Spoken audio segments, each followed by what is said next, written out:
ሰላም ጤና ይስጥልኝ አድማጭ ተመልካቾቻችን የጽናት ሚዲያ ቤተሰቦች እንደምን ቆያችሁ እንደምን አረፈዳችሁ እኔ ሰላም ነኝ መደበኛ ፕሮግራማችን ጀምረናል እስከ ፕሮግራማችን ፍጻሜ አብራችሁ እንድትቆዩ እየጠየቅን ጽናትን ላይክ ሼር ሰብስክራይብ ማድረጋችሁ እንዳትረሱ እንላለን። ይሄ ጥያቄ ባለፈው ጊዜ በተለይ ባነሳውት ያልተነገረ እውነት ላይ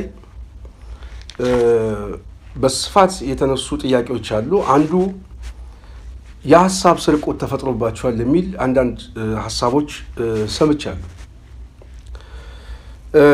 የሐሳብ ስርቆት ማለት ምን ማለት ነው ለሚለው የጽናት ሚዲያ ቤተሰብ ጠያቂው እንደገለጸው ከሆነና እኔም እንደተረዳሁት በተለይ እስር ቤት ሆናችሁ ከፋኖ ጋር በተያያዘ መጀመሪያ ላይ ስታስቡት የነበረው እንቅስቃሴ ሐሳቡ ወደ ውጭ ወጥቷል ነው።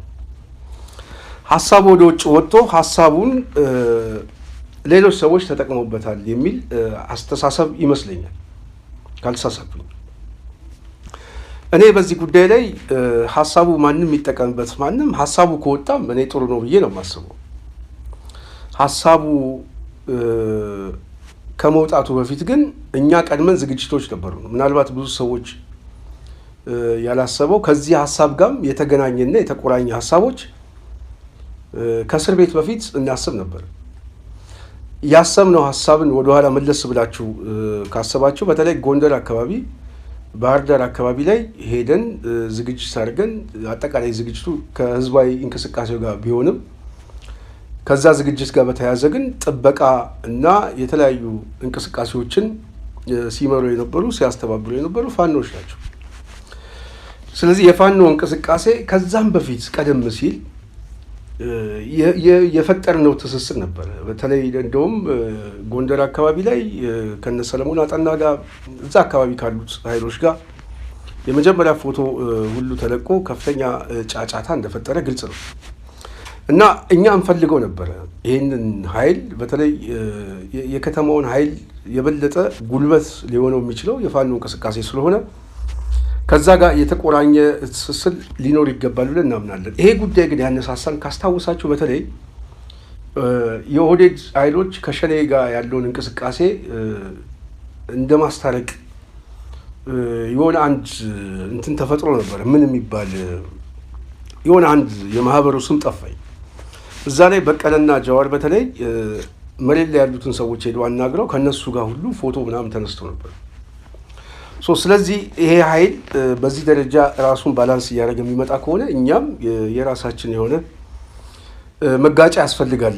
ስለዚህ እኛ ጋርም ያሉትን ሁኔታዎችን መቀየር አለብን የሚል እሳቤም ስለነበረ በሰዓቱ ያንን ሁኔታ ለማሳየት ችለናል።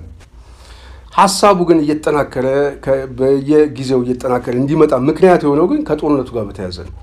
ከህልውና ጦርነቱ ጋር በተያያዘ በተለይ ያው የኦህዴድ አገዛዝ ህወሓትን ካዳከመ በኋላ ተመላሽ የሚሆነው ወደ አማራው ስለሆነ ይህንን ኃይል ማጠናከር ካልቻልን ህዝባችን የመመታትና የመቀደም እድሉ በጣም ሰፊ ነው። ስለዚህ የተራዘመ ባርነት ውስጥ እንገባለን። ስለዚህ ይሄ ኃይል በፍጥነት የሚሰባሰብበት እድል መፈጠር አለበት የሚል ጠያቂዎችም ሲመጡ እዛ እስር ቤት ውስጥ እኮ ጠያቂዎች ይመጣሉ እና አንዳንድ በተለይ ፖለቲካው ላይ ለሚቀርቡ ሰዎች ጋር እናወራለን በስፋት እንደዚህ አይነት ሐሳብ መፍጠር አለብን።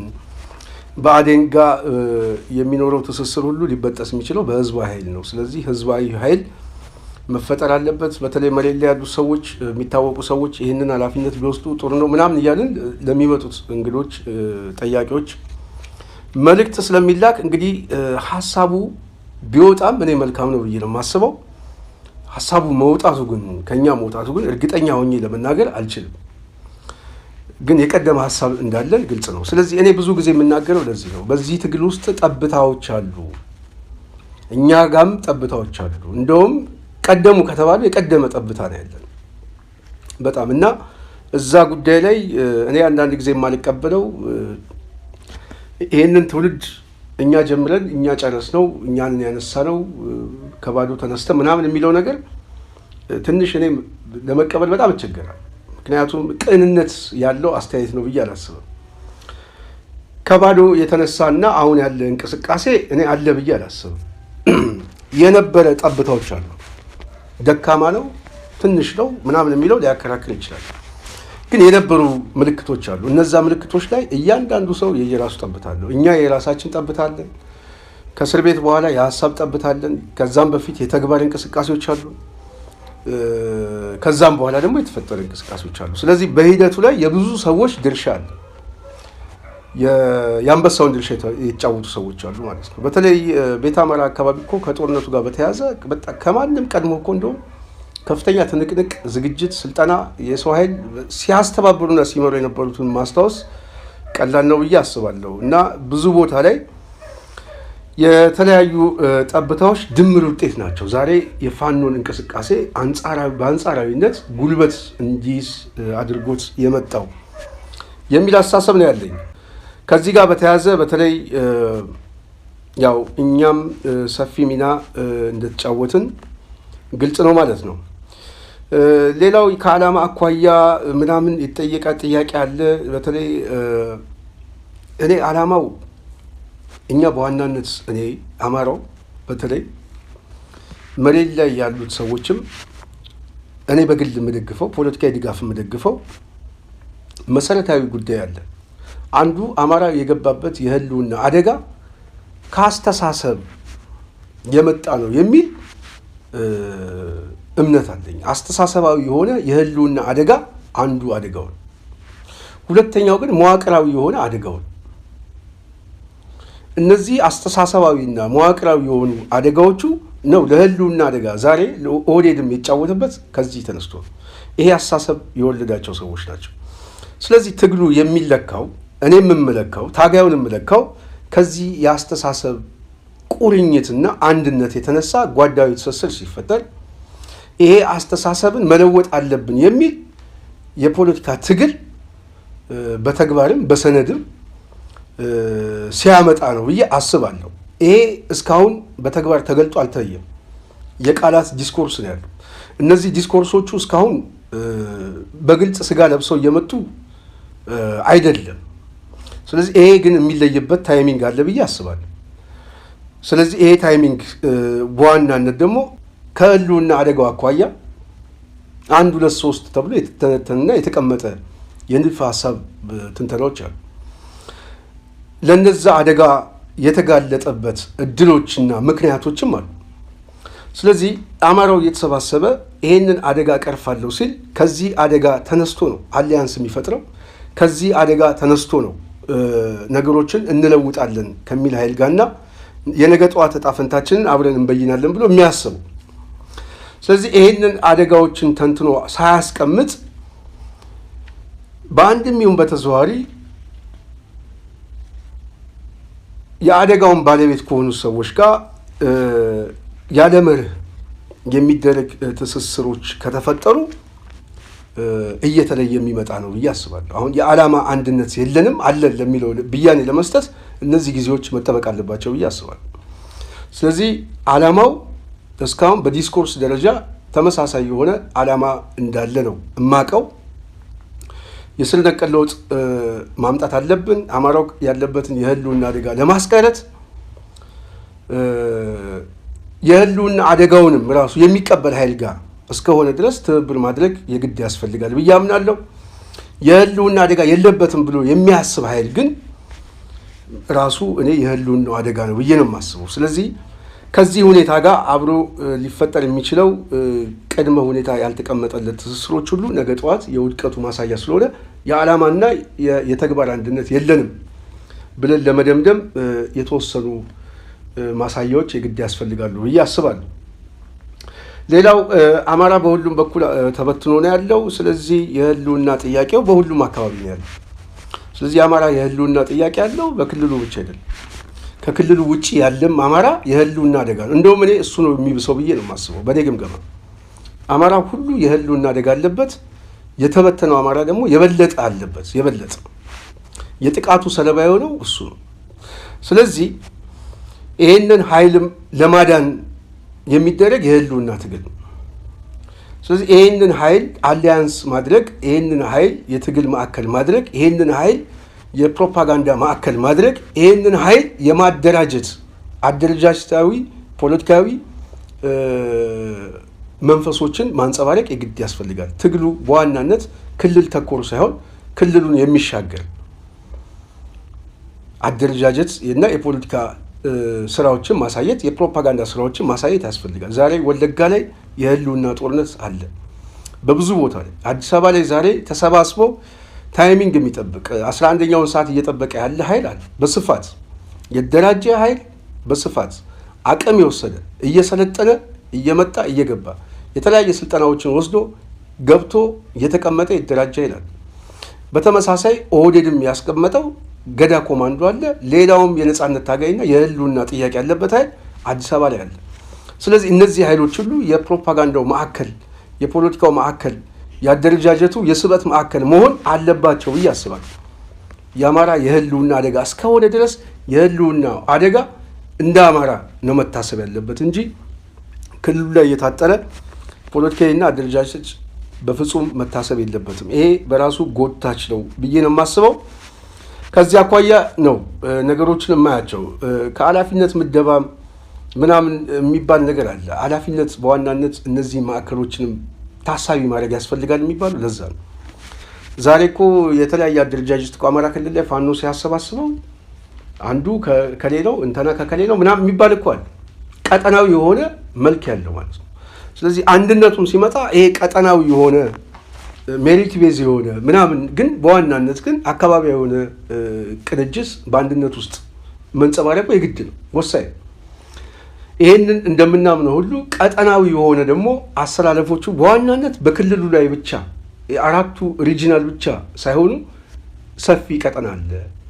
እሱንም ታሳቢ ማድረግ ያስፈልጋል።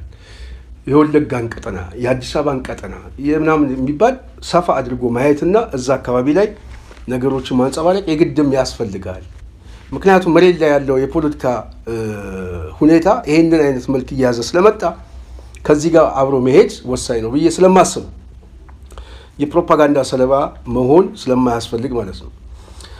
እና የከተማና ክልል ማለትም በተወሰነ መልኩ ይህንን የገለጽኩበት የፕሮፓጋንዳ ሰለባ እንዳይሆኑ መጠንቀቅ ስላለባቸው ነው። ይሄ አስተሳሰብ ዛሬ ብአዴን ጎንጉኖት አምጥቶታል። መሬት ላይ ያለ እንኳን መሬት ላይ ያለም ፌስቡክ ላይ ያለ እንትን ጠልነህ ምን ጠልነህ ምናምን አለ እኮ ድንጋይ የሚወራወር እኮ በስፋት አለ። ስለዚህ ይሄኛው ተስቦ እንዳይመጣ ማየት የግድ ያስፈልጋል ከሚል ምልከታ ነው ያለኝ። ምክንያቱም እኔ የማስበው የአማራን የፖለቲካ ማዕከል ስለሆነ ማለት ነው። የአማራ የፖለቲካ ማዕከል ከየትኛውም አካባቢ ላይ ሊወከል ይችላል። እሱ ምንም ችግር የለው። አሁን መሬት ላይ ያለው ሁኔታ ግን በእነሱም ላይ እንቅፋት የሆነባቸው ይሄ ምክንያት ነው። እንደውም እኮ ባለፈው ጊዜ መሪ ለመሰየም ሰራዊት ይበተንብናል ምናምን ተብሎ ተጨቃጭቀው እንደተለያዩ እየሰማን ነው። ስለዚህ ይሄ እኮ ከዚህ ሂሳብ ይመጣል። ስለዚህ ሌላውም በተመሳሳይ የሆነ ኃይል ከተገፋ ወይ ከትግሉ ከአንድነቱ ከወጣ አይፈልጉንም ማለት ነው፣ እንደዚህም ነው ማለት ነው ምናምን የሚለው የፕሮፓጋንዳ ሰለባ የመሆን እድሉ በጣም ሰፊ ነው፣ ይቀሰቀስበታል። ያ ደግሞ በፋኖ ትግል ውስጥ እክል እንዳይገጥመው መጠንቀቅ ስላለበት የሰጠሁት ሀሳብ ነው። የጽናት ሚዲያ ቤተሰብ በአጠቃላይ ከላይ ባነሳሁት ሀሳብ ላይ አብዛኛዎቹን የያዝኳቸው ጥያቄዎቹ እነዚህን ይመስላሉ። ዋናው ነገር ከዓላማው እየተቀዳ የሚመጣ አንድነት የግድ ያስፈልጋል ብዬ አስባለሁ። እኔ አሁን ብዙ ጊዜ ስለ አንድነት እጨዋለሁ። ስለ አንድነት የምጨው የአማራ ፖለቲካ በአንድነት ካልተሰበሰበ የማሸነፍ እድሉ በጣም በጣም በጣም ጠባብ ነው። የመመታት እድሉ ደግሞ ምናልባትም ባይሰፋ እንኳን ተጎታች ሆኖ የመምጣት እድሉ በጣም ሰፊ ነው። ደመቀን ባይፈጥርም ግን ትንሽ የከሳ ደመቀ ግን ይፈጥራል፣ የከሳ። ስለዚህ ወፍራሙን ደመቀን ትተን የከሳው ደመቀ እንዳይመጣና አማራ ከትግል ከመስዋዕትነት በኋላ ተጎታች ሆኖ እንዳይመጣ መጠናከር ስላለበት ነው ብዬ አስባለሁ። የሚጠናከረው በራሱ እጆች ነው፣ በራሱ አስተሳሰብ፣ በራሱ ጫማ፣ በራሱ የተዋጊ ኃይል። ስለዚህ አስተሳሰብ አለን፣ ፖለቲካ አስተሳሰብ፣ የሰው ኃይል አለን፣ ምርጥ ተዋጊ አለን፣ ጀግና ተዋጊ አለን፣ ጀግና ህዝብ አለን። አሁን እኮ ጀግና የሆነ መሪ ድርጅት እና ያንን የሚያስተባብር ኃላፊነት የሚሰማው ከሱ በላይ የህዝቡን ጥቅም ማዕከል ያደረገ መሪ ነው የሚፈልገው እውነት ለመናገር እንጂ ህዝቡ ከየትኛውም ጫፍ መነሳሳትና አንድ የፖለቲካ ማዕከል ለመሆን ምንም አያግደው። አሸናፊነት ነው። አሸናፊነት ራሱ ስነ ልቦና ነው። ተሸናፊነትን ራሱ አንገት የሚያስደፋው ግን ምን ይፈልጋል? ቅድም እንዳልኳችሁ የፊት መሪና የፊት ተጫዋች ይህንን የሚያስተባብርለት ኃላፊነት የሚሰማው ነገን የሚያስበው ርዕይ ያለው ከራሱ የግል ጥቅም ነገ ምናምን ብልጽግናን አሸንፈን ገርሰን ስልጣን ይዤ ምናምን ብሎ የሚያስብ ከንቱ ቅዠት አይደለም ማሰብ ያለበት። እኛ ስልጣን የምንይዘው የአማራውን ህልውና ለማስቀረት ነው። ከዛ በኋላ ያለ ታሪክ ነው የሚጻፈው ታሪክ ያ። ስለዚህ አማራውን ብለን ስናስብ ህዝባችን ነው የምናስበው። ህዝቡን ስናስብ ደግሞ የተበተነውን ህዝብ ጭምር ነው የምናስበው። ክልሉ ያለውን ህዝብ ብቻ አይደለም። የትግሉ ማዕከል አማራ እስከሆነ ድረስ ይህንን ማሰብ የግድ ያስፈልጋል። ለዚህ ነው ስለ አንድነቱ የምንጮኸው እንጂ እኔ በተለየ ግዳጅ የለብኝም። አንድ ቢሆኑ አንድ ባይሆኑ ከማንም የተለየ ጥቅም አላገኝም። ከማንም የተለየ ጉዳት አይደርስብኝም። ሌላው እንደሚጎዳው እጎዳለሁ፣ ሌላው እንደሚጠቀመው እጠቀማለሁ። እንደ አንድ ፖለቲከኛ ግን ነገሮቹን እንደሚያስብ ሰው አንድነቱ የሚያስፈልገን አማራው ተበታትኖ እንዳይመታ ስለሚያሳስበኝ ነው የጽናት ሚዲያ ቤተሰብ ብዙ ጊዜ ስለ አንድነቱ የምጮህ ማለት ነው። ስለዚህ ከአንድነቱ አኳያ ላይ ትኩረት ሰጥቼ የምናገረውም ከዚህ አንጻር ነው ብዬ አስባለሁ። አሁን መሬት ላይ ያሉት እንቅስቃሴዎች መልካም እንቅስቃሴዎች ቢሆኑ የውስጡ ኃይል ግን ወደ አንድ አለመሰብሰቡ ያልታሰቡ ሁኔታዎች የመፈጠር ዕድላቸው በጣም ሰፊ ነው። አንደኛ አገዛዙ በውስጥ ኃይል እየፈረሰ ነው። ውስጣዊ ትግል አለበት፣ ቀጠናዊ የሆነ ትግል አለበት። እንደዚሁም ደግሞ አዳዲስ ጦርነቶች ደግሞ የመምጣት ዕድላቸው በጣም ሰፊ ነው። አሁን ደግሞ እየተፈጠረ ያለው ደግሞ ተጠባቂ ያልሆነ ይዞት ሊመጣ የሚችለው ሁኔታ አይታወቅም። አገዛዙ 360 ዲግሪ ተከቦ ወደ አደገኛ ቅርቃር ውስጥ እየገባ ነው። ከዚህ ኃይል ጋር አሁን ባለበት ሁኔታ ላይ በዚህ ቀውስ ውስጥ ሰርቫይቭ አድርጎ ለመውጣት ምናምን መንግስት ለመመስረት ምርጫ አድርጎ የሚቻል ሁኔታ የለም። ስለዚህ ይሄንን ማስፈጸም የግድ አለባቸው። በተለይ ደግሞ አሁን ምርጫ አደርጋለሁ ስላለ እዚህ ጉለሌም በቾ ላይ ምናምን ሰላሌ ላይም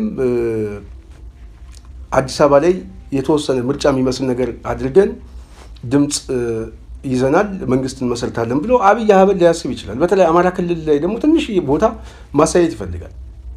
ስለዚህ ይሄንን ማስቀረትና ይሄንን ማጨናገፍ የሚችለው የፋኖ ኃይል፣ ይሄንን ማጨናገፍ የሚችለው ደግሞ አንድ የፖለቲካ ድርጅት ሲፈጥርና የኃይል አሰላለፉ በአንድ አማራ ማዕቀፍ ውስጥ ከፍተኛ የሆነ የማጥቃት እንቅስቃሴ ሲያደርግ ይሄ ወሳኝ ሰዓት። አሁን ብልጽግና አማራ ክልል ላይ እኔ ባህር ዳር ላይ ምርጫ አድርጎ መንግስት መሰረትበታለሁ ብሎ የሚያስበውን እድል ከሰጡት እኔ ከዛ በኋላ የሌላውን አላውቅም። በራሴ ግን የማይበት ግምቶች ሁሉ ይዳከሙ ነው የሚሆነው በጣም። ስለዚህ ያ ደግሞ በጣም አደጋ ውስጥ ይከታቸዋል። ስለዚህ አንድነቱ የሚያስፈልገው አጥቂ ለመሆን ራሱ አገዛዙ ፖለቲካዊ አጥቂ እንዳይሆን አንድነቱ የግድ ያስፈልጋል። አሁን እኮ ወታደራዊ አጥቂ ፋኖ በልጧል።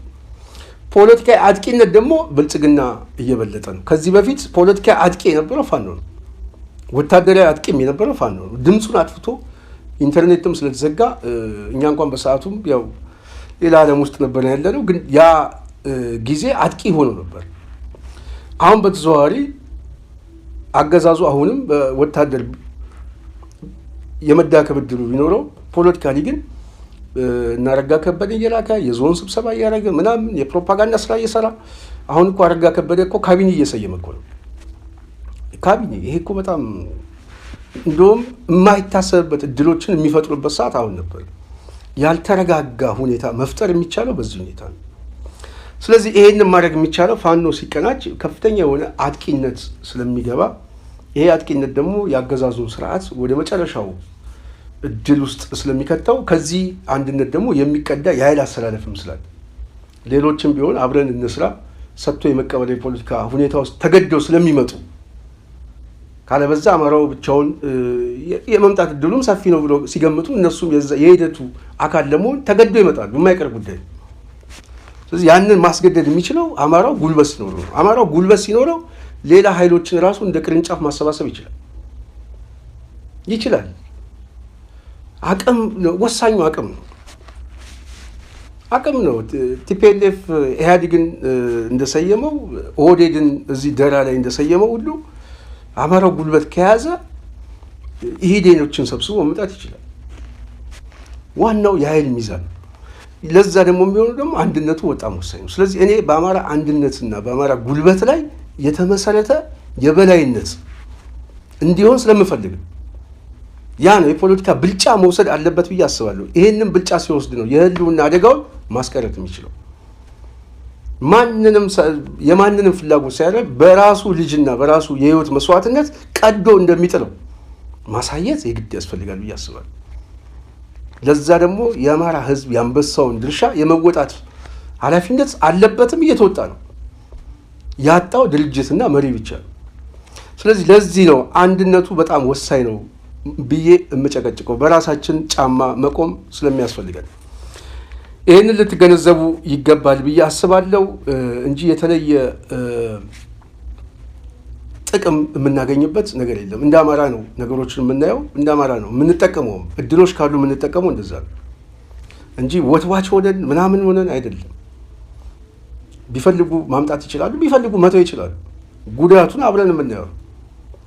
እኔ ግን የምገመግመው ግን ከአንድነቱ የሚመጣ ጥቅም አለ ብዬ ስለማምን፣ ይሄ ደግሞ የፖለቲካ ግምገማ ነው፣ በፖለቲካ መነጽር የምናየው ጉዳይ ስለሆነ ነው ሀሳባችን የምናቀርበው ብዬ አስባለሁ። የጽናት ሚዲያ ቤተሰብ ለጠየቃችሁን ጥያቄ በኢሜይል በተለያየ መልኩ ሀሳባችሁን ላደረሳችሁን ከልብ እያመሰገንኩኝ ፕሮግራሜን እዚህ ላይ ጨርሳለሁ። በሚቀጥለው በሌላ ፕሮግራም በሌላ ሁኔታ እስክንገናኝ የዛሬን እዚህ ያበቃለሁ። ስላዳመጣችሁ እናመሰግናለን። ጽናትን ላይክ፣ ሼር፣ ሰብስክራይብ ማድረጋችሁ እንዳትረሱ። እንደዚሁም ጽናትን መደገፋችሁን ማስታወስ እፈልጋለሁ። ሰላም።